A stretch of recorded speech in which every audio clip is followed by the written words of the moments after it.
Hey, everybody, welcome to another edition of Huddle Up Denver, a Denver Bronco podcast.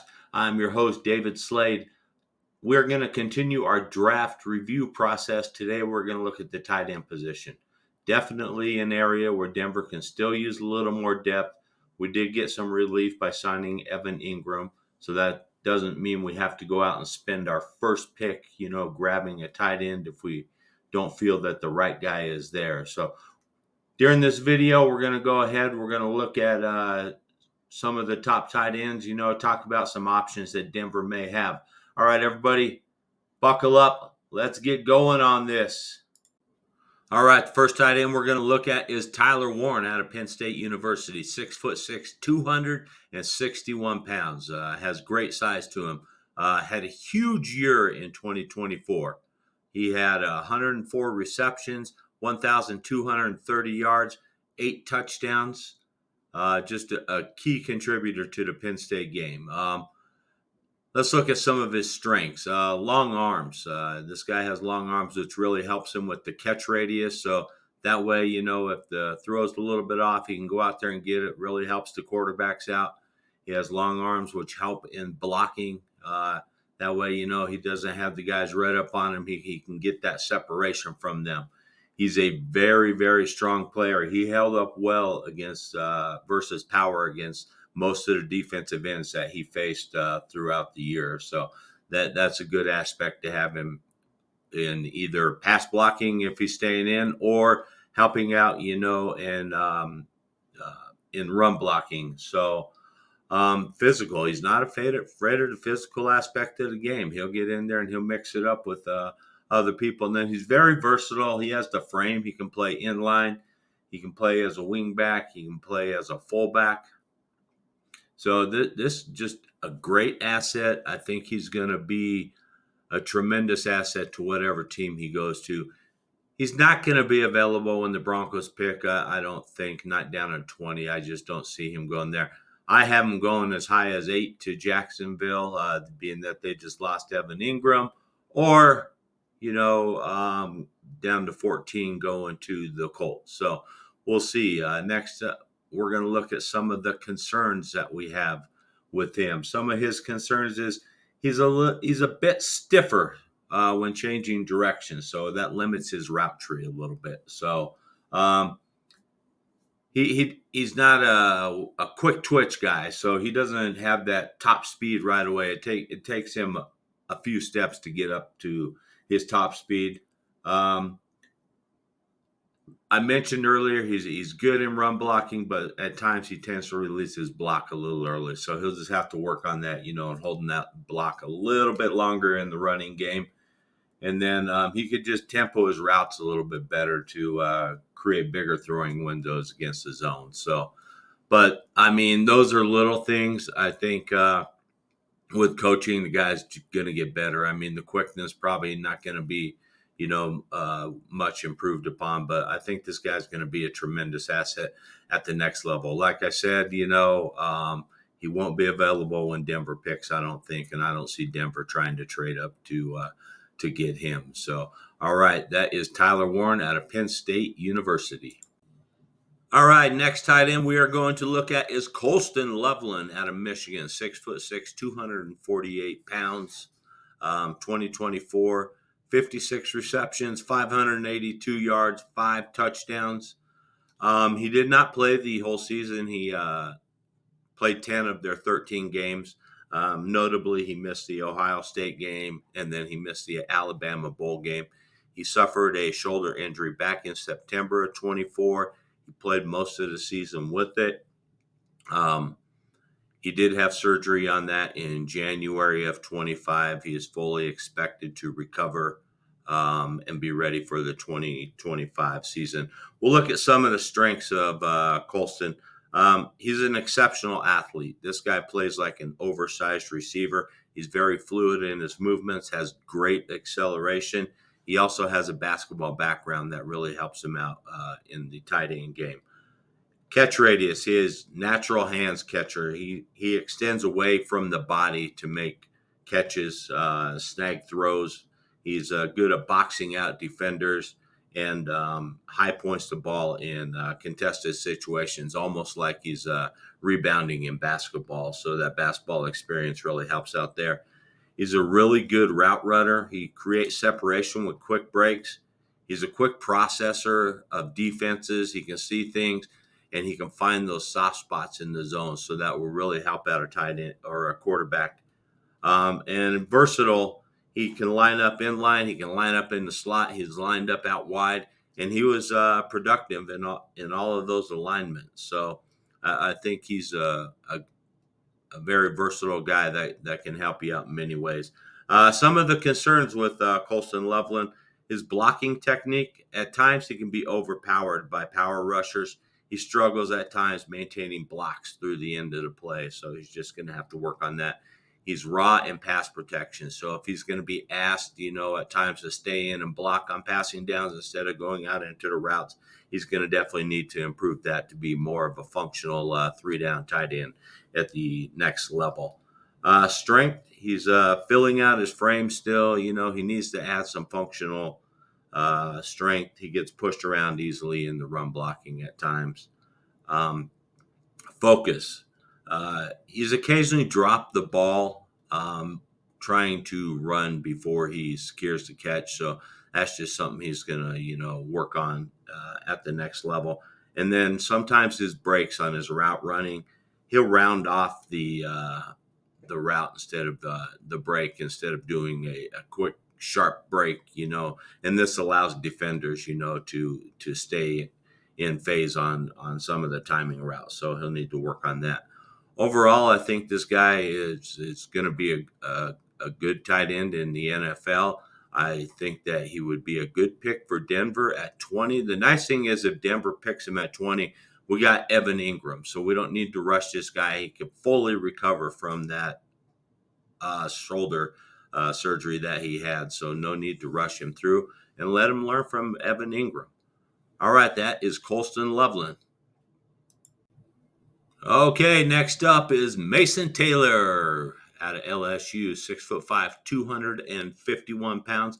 Mason Taylor is the son of NFL defensive back Hall of Famer Jason Taylor, and his uncle is Zach Taylor, the linebacker of NFL talent. So he comes from an NFL pedigree, which is really good. So he's the first tight end in LSU history to eclipse 100 receptions and 1,000 yards in his career. In 2024, he set the single-season tight end record for receptions at 55. He had 546 receiving yards and 2 touchdowns. We'll go ahead and look at the strengths for Mason Taylor. He's a natural hands catcher. He grabs the ball away from his body with consistent technique. That's really good in tight coverages, zone coverages, and things like that. Spatial awareness, he's great against zone coverage. He consistently finds the soft spot in zones and really gives a good target for his quarterback, which is going to be valuable. Route runner, changes direction seamlessly on option routes and seam patterns. He's able to create separation by using head fakes and tempo changes to manipulate defenders. We'll see how that translates to the NFL level. And then ball tracking, he is very consistent, adjusting to throws while maintaining speed on vertical routes. There are some concerns about Mason Taylor. This guy is a pass catching machine, but blocking, he really struggles against power rushers. He gets walked back into the pocket when trying to pass protect, and he also needs some technical refinement on his run blocking. He plays too high and gets overpowered at the point of attack. So that's definitely something a team's going to have to work with him on if he's going to become a three-down tight end. He's limited as a true tight end. He primarily operated out of the slot and wing alignments, very good at it. So he could become one of those type guys, sort of that joker that Sean Payton is looking for, that can learn from Evan Ingram and progress into that. Route running tempo, he needs to work on more sophistication with his tempo to avoid telegraphing his breaks at the NFL level. So I think that's something that he's going to have to work on and I'm sure teams will work with him on that. And then he lacks that initial explosive burst. He doesn't have that burst needed to consistently separate from athletic NFL safeties in man-to-man coverage. But overall, I think this guy will be a great pass-catching tight end. I sort of am picking him as my sleeper guy. So we'll see how it goes. I would love to see the Broncos maybe grab him in round 2. We'll see where they go. I think he could be a good addition and learn well under Evan Ingram. That is Mason Taylor. All right, up next on our tight end evaluations is Elijah Arroyo out of University of Miami. 6'5", 250 pounds. He played 4 seasons for the Hurricanes. He only played in 8 games in 2022 and 2023 due to left knee injury. 2024, he had a breakout season. He had 35 catches, 590 yards, 7 touchdowns, and he earned second-team All-ACC honors during the process. We're going to look at some of the strengths for him. He's a route manipulator. He's savvy in his route running. He sets up defenders with deliberate pacing and head fakes. He can stretch vertical routes with deceptive acceleration, and his speed shows up on seam routes and when he's asked to challenge safeties deep. Zone awareness. He's a great awareness against zone coverage. He'll get into the soft spots and he'll present a nice, clean target for his quarterback, which really helps out the quarterbacks when they're looking for somewhere to dump the ball off. Red zone mismatch. His frame size and his catch radius definitely creates a red zone mismatch. He knows how to box out the smaller defenders, and he's very, very good at working back towards the ball. And then he's physical. He's physical after the catch. He puts his shoulder down and fights for those extra yards afterwards. He just doesn't look to catch the ball and go to the ground. He's also a willing blocker. He comes off the ball with proper pad levels. He greatly improved in 2024 in his blocking. We'll look at some of his concerns. The biggest concern is probably his medical history. He had consecutive seasons that were derailed due to injury to his left knee. Like I said earlier, he only played 8 games in 2022 and 2023. However, the knee seemed to be all right in the 2024 season, but teams will definitely need to have their medical staffs evaluate that knee during the process. Limited sample size. Due to his injuries, he only has really 1 full season against top-level competition to judge from, but from what he did, it looks like he has a very high ceiling. Route running, he also has a tendency to round off his routes instead of sharp breaks, and this allows tight coverage, to really pace the routes and stay on the coverage. And then his point of attack strength in blocking really seems to get overwhelmed at times by powerful edge rushers during the run game. So overall, I think Elijah Arroyo is a good opportunity or can be a good tight end 2 in the NFL. Maybe even progress to a tight end 1, but I think he's will fit in good with the team that has an established tight end 1 and is looking for somebody who can come and learn under somebody else and maybe eventually go into that role as a tight end 2. All right, that is Elijah Arroyo. All right, everybody, we've reached our final tight end that we're going to evaluate. Terrence Ferguson out of Oregon, 6'5", 247 pounds. He has your prototypical size for a tight end for the tight end position. Some of his strengths: his catch radius. He has a lean, athletic frame. It creates a large catch radius. He has good body control and flexibility, which allows him to adjust to off-target throws and make the catch. Acceleration. He has an impressive acceleration off the line. He uses long strides to eat up that cushion against defenders at times. And he can threaten defenders vertically and make sharp cuts to create separation. In the red zone, he has the ability to box out defenders and then also to go up and high point the ball. So he's a good asset down in the red zone. And he's very versatile. He can line up in line as a traditional tight end. You can put him out in the slot. You can put him out wide.